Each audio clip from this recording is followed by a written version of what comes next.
Welcome to SVR academy. Andhra Pradesh current affairs అనేది ఆంధ్రప్రదేశ్ ఎగ్జామ్లో most important అండి. చాలా ఇన్డెప్త్గా నేను అనాలిసిస్ చేస్తూ ఉన్నాను ఏపీ కరెంట్ అఫైర్స్ని. సో ఇప్పుడు ఫెబ్కి సంబంధించిన ఒక మాడ్యూల్ని అప్లోడ్ చేయడం జరుగుతుంది.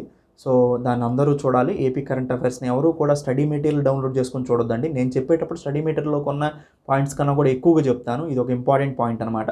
ప్రజెంట్ ఏపీ హైకోర్టు ఎగ్జామ్కి ఏపీ కరెంట్ అఫైర్స్ ఎక్కువగా అడుగుతున్నారు కాబట్టి గుర్తుపెట్టుకోండి, మీరు స్టడీ మెటీరియల్ డౌన్లోడ్ చేసి చదవడం వల్ల ఉపయోగం లేదు. నేను చెప్పిన పాయింట్ టు పాయింట్ క్లాస్ వింటేనే మీకు పూర్తిగా అర్థమవుతుంది. దీంట్లో కొన్ని ఇంపార్టెంట్ టాపిక్స్ నేను మాట్లాడాను. అంటే ఏపీ గ్రీన్ హైడ్రోజన్ హబ్గా విశాఖపట్నంలో prime minister Narendra Modi start చేశారు. దాంతోపాటు సైబర్ వాల్యూర్ అనే ఒక ప్రోగ్రామ్ని గుంటూరు పోలీస్ స్టార్ట్ చేశారు.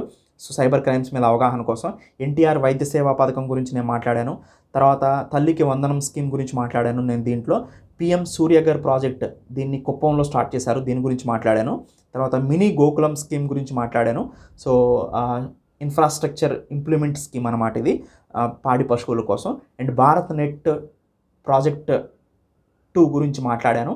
ఇది ఆంధ్రప్రదేశ్లో అన్ని గ్రామ పంచాయతీస్ కూడా అప్రాక్సిమేట్గా 11,254 గ్రామ పంచాయతీస్కి బ్రాడ్బ్యాండ్ కనెక్టివిటీని ఇవ్వాలి అనే ఉద్దేశంతో ఈ భారత్ నెట్ 2 ప్రాజెక్ట్ని ఆంధ్రప్రదేశ్లో ఉపయోగించుకోవటం జరుగుతుంది. దాని గురించి మాట్లాడాను.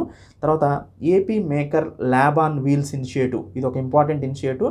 ఆర్టిఫిషియల్ ఇంటెలిజెన్స్ గురించి, ఇంటర్నెట్ ఆఫ్ థింగ్స్ గురించి స్టూడెంట్స్లో స్కిల్స్ని, అవేర్నెస్ని కల్పించడానికి ఒక మొబైల్ వ్యాన్ని తయారు చేసి దాంట్లో ఒక 90 minutes ఇంటరాక్టివ్ సెషన్ని కండక్ట్ చేస్తారు. అది ఈ స్కీమ్ యొక్క ముఖ్య ఉద్దేశం.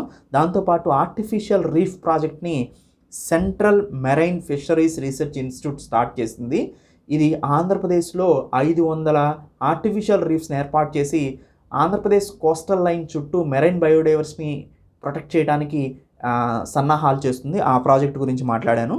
సో ఇలా కొన్ని ఇంపార్టెంట్ ప్రాజెక్ట్స్ గురించి, ఇంపార్టెంట్ స్కీమ్స్ గురించి మాట్లాడాను. ఇవన్నీ కూడా ఆంధ్రప్రదేశ్ వైడ్స్ మనకి ఇంపార్టెంట్ అనమాట.